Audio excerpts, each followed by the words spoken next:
poisson, tout est bon. On va voir aujourd'hui comment découper de manière simple un poisson, même si vous n'êtes pas très doué. Comment ne pas vous blesser, quel ustensile utiliser, quel type de couteau. Et puis surtout, comment faire pour ne pas gaspiller.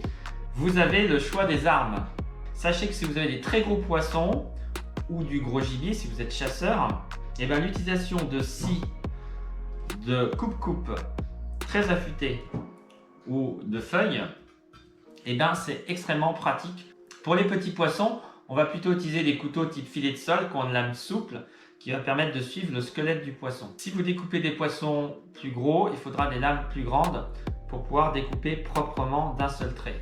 Normalement, quand on découpe une bête, si on passe la lame au bon endroit, on peut tout découper sans forcer. Néanmoins, ça demande un petit peu d'expérience et de technique, donc il est parfois préférable d'utiliser une scie ou éventuellement une scie de boucher pour les grosses bêtes. Alors attention, c'est très dangereux, il faut vraiment savoir le manipuler. Pour des poissons de taille normale, un bon couteau à dents bien affûté, très tranchant, ça permettra de découper les zones osseuses.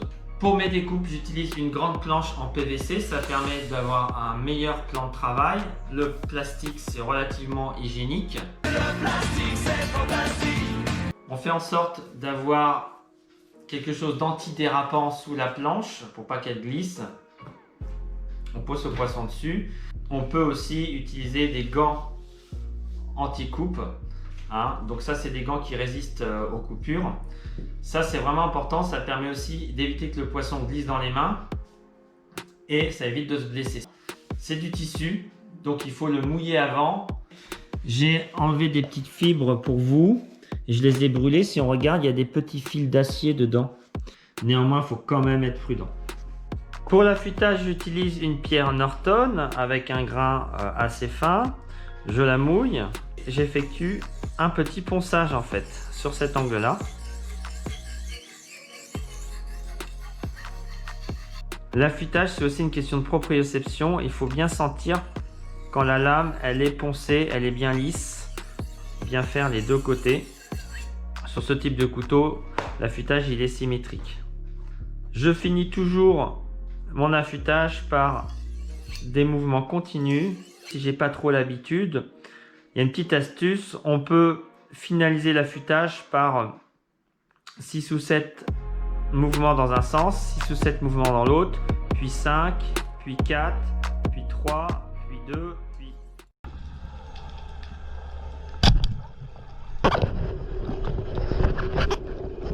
Voyons donc ensemble la découpe de ce gros bar qui est un poisson perciforme.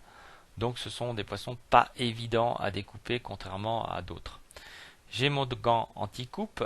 J'utilise aussi un couteau très tranchant avec une lame longue et souple et un deuxième couteau avec des dents qui va me servir un petit peu de scie pour les parties osseuses.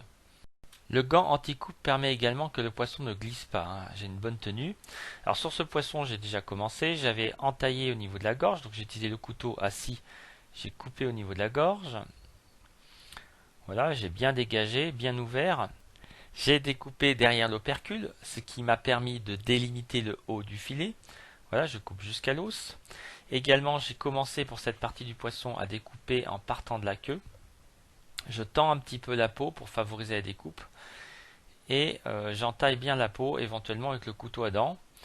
C'est plus facile dans un premier temps. Et ensuite, je peux repasser au couteau à lame tranchante pour décoller la chair en faisant glisser la lame sur le squelette du poisson. Ce qu'il faut faire, ce sont des mouvements continus.